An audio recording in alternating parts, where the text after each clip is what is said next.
Senior सहाफ़ी और सियासी तज्ज़ियाकार सुहेल वड़ैच ने कहा है कि मुक़्तदरा तो पूरे पाकिस्तान की मुश्तरका है। जब वो कोई सियासी साइड लेती है तो दूसरी साइड के लोगों को बुरा लगता है। अगर सियासी हवाले से गैर जानिबदारी अपना ली जाए तो मुक़्तदरा का मकाम और बुलंद होगा। नवाज शरीफ, आसिफ जरदारी और इमरान खान तो बदले नहीं हैं, मुक़्तदरा ही रंग बदलती रही है। ये कैसे हो सकता है कि कोई शख्स पहले अच्छा था अब बुरा हो गया है, या पहले बुरा था और अब अच्छा हो गया? बदकिस्मती यह है कि यही नवाज शरीफ कभी सौतेले और कभी लाडले ठहरते हैं। यही आसिफ जरदारी लाडले सदर होते हैं और फिर सौतेले होकर जेल जाते हैं। यही इमरान खान 2018 में इसी मुक़्तदरा ने इन्हें आसमान पर पहुंचाया, अब इसे पाताल तक पहुंचाने पर मुसिर है। एक कॉलम में सुहेल वड़ैच कहते हैं कि तजाकिस्तान में लाडले और सौतीले तब्दील होते रहते हैं। कभी बाऊजी सौतेले हुआ करते थे, आज लाडले हैं। इसी तरह खिलाड़ी एक जमाने में लाडला हुआ करता था, आजकल सौतेले हैं। आसिफ जरदारी देर तक सौतेले रहे, आजकल लाडले और सौतेले के दरमियान पतली सी लकीर पर चल रहे हैं। आज लाडलों और सौतेलों के हुकूक और फराइज पर बात करते हैं और ये समझते हैं कि अगर कोई लाडला हो जाए तो इसे क्या करना चाहिए, और अगर कोई सौतेलापन का शिकार हो तो इसको क्या हिकमत अमली इख्तियार करना चाहिए। सबसे पहली बात जो लाडलों को मद्देनजर रखनी चाहिए वो ये है कि वक्त हमेशा एक सा नहीं रहता। तजाकिस्तान में हालात बदलते रहते हैं, इसलिए हर लाडले को उस वक्त के लिए भी तैयार रहना चाहिए जब वो सौतेलेपन का शिकार हो जाए। दूसरी तरफ जो सौतेला है उसको अपनी खूबियां और कोताहियां मद्देनजर रखकर दोबारा से हिकमत अमली बनानी चाहिए ताकि वो मुश्किल वक्त से निकल सके। इकबाल टिक्का मुक़्तदरा और सियासतदानों के हवाले से बताया करते थे कि हुकूमत, अपोजिशन और सारे सियासतदान मिलकर 49% ताकत के हामिल हैं, जबकि रियासत की 51% ताकत मुक़्तदरा के पास है।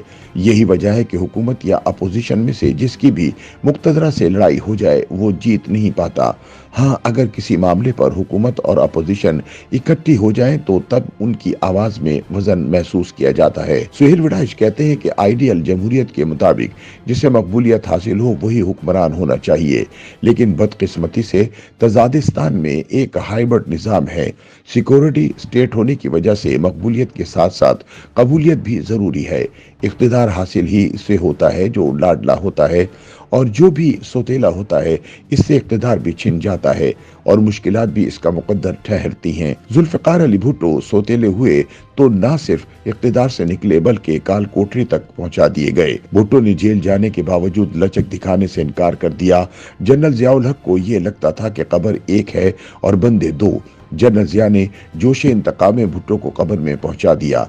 तारीख का फैसला अगरचे उलट है कि भुट्टो जिंदा है, भुट्टो की कब्र आज भी जिंदा है। इस तारीखी हकीकत के बावजूद इस मफरूज़े पर गौर करें कि अगर जुल्फ़िकार अली भुट्टो और जनरल ज़ियाउल हक कोई दरमियानी रास्ता निकाल लेते तो मुल्क सियासी और समाजी बुरहानों का शिकार ना होता। बेनज़ीर भुट्टो और नवाज शरीफ दोनों ने इस सानहे से सबक सीखा। बेनज़ीर भुट्टो अप्रैल 1986 में पाकिस्तान वापस आई तो उनका फ़कीदुल मिसाल इस्तकबाल हुआ। उस वक्त तक पीपल्स पार्टी, ज़िया हुकूमत और अमेरिका दोनों के लिए सौतेली थी। बेनज़ीर भुट्टो ने पीपल्स पार्टी के इन कारकुनों को सख्ती से रोक दिया जो अमेरिका के झंडे जलाते थे और अमेरिका को भुट्टो के कत्ल का जिम्मेदार समझते थे। इसी मुक़्तदरा से जो उनके वालिद को फांसी में मुलव्विस थी, मुज़ाकरात का रास्ता अपनाया और बिला आखिर उनसे मुफाहमत करके मकबूलियत और कबूलियत की इश्तराक से हुकूमत संभाली। हुकूमत संभालने से पहले मुक़्तदरा ने खारिजा, खजाना और दिफा के वजीर अपनी तरफ से नामजद किए। बेनज़ीर भुट्टो ने लचक दिखाकर इस समझौते को भी कबूल कर लिया। जनरल मुशर्रफ के साथ एनआरओ भी इसी लचक और मुफाहमत का आईनादार था। सुहेल वड़ैच बताते हैं कि रवैये से जाहिर होता है कि अमली सियासत में लचक दिखाने से रास्ते खुलते हैं और जिद करने से, अड़ने से रास्ते बंद होते हैं। नवाज शरीफ की सियासत में जिद और लचक दोनों की आमेजिश है। वो मुक़्तदरा से कई बार पंजा आजमा हुए, लेकिन हर बार मुज़ाकरात का दरवाज़ा खुला रखा। एक भाई सख्त बयान दे रहा होता है तो दूसरा भाई खुफिया मुज़ाकरात के जरिए राह हमवार कर रहा होता है। लचक की यही कामयाब हिकमत अमली है जिसकी वजह से नवाज शरीफ आज चौथी बार मुक़्तदरा से सुलह सफाई करके वजीर आजम बनने के लिए तैयार बैठे हैं। आज के सौतेली खिलाड़ी खान के लाखों करोड़ों हामी हैं। इसलिए जमहूरी कल्चर के फरोग और इसको जारी रखने के लिए उनकी मौजूदगी जरूरी है। गुज़िश्ता रोज जेल में होने वाले ट्रायल के हवाले से पता चला कि वो भरी अदालत में टांग पर टांग रखे तीसरी कतार में बैठे ही जजों से मुखातिब हो रहे थे।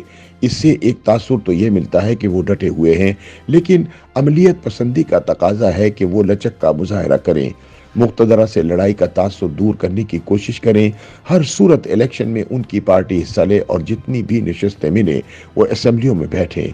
मीडिया पर उनके दौर में जो ज्यादतियां हुई उनके हवाले से माजरत करें। जजों और सहाफ़ियों के खिलाफ जो कार्रवाइयां हुई उनकी सफाई दें। खलीजी ममालिक, अमरीका और भारत से अपनी ख्वामखा की लड़ाई बंद करें। सहाफ़ियों की ट्रोलिंग, गाली गलोच का कल्चर, झूठी खबरें और प्रोपेगेंडा इनकी पार्टी का फायदा नहीं कर रहा बल्कि उल्टा नुकसान कर रहा है, इसे रोकें। आखिर में सुहेल वड़ाइच मुक्तदरा को बताते हैं कि उनकी जानिब से लाडले और सौतेले का खेल खेलने से रियासत पाकिस्तान को कोई फायदा नहीं बल्कि नुकसान हुआ है। मुक्तदरा पाकिस्तान की अहम तरीन जरूरत भी है और मजबूरी भी, लेकिन मुक्तदरा का सियासी किरदार सोसाइटी में तकसीम की वजह बनता है। नवाज शरीफ, आसिफ जरदारी और इमरान खान तो बदले नहीं हैं, मुक्तदरा ही रंग बदलती रही है। ये कैसे हो सकता है कि कोई शख्स पहले अच्छा था अब बुरा हो गया है, या पहले बुरा था अब अच्छा हो गया है? मुक्तदरा की ऐनक तब्दील हुई है। हालांकि सियासतदानों को ऐनक लगाए बगैर एक ही नजर से देखना एक जमहूरी फलाही मुमलिकत बनाने के लिए जरूरी है। अगर ये ना किया गया तो हम डुबकियां खाते रहेंगे, साहिल तक कभी नहीं पहुंचेंगे। YouTube पर गूगली न्यूज देखने के लिए youtube.com की सर्च बार में गूगली न्यूज टीवी टाइप करें। गूगली न्यूज के पेज पर सुर्ख रंग के सब्सक्रिप्शन वाले बटन पर क्लिक करना ना भूलिए। YouTube पेज पर अपलोड होने वाली वीडियोस से बाखबर रहने के लिए बेल आइकन पर क्लिक कीजिए। आपको हर नई वीडियो के बारे में नोटिफिकेशन मौसूल हो जाएगा।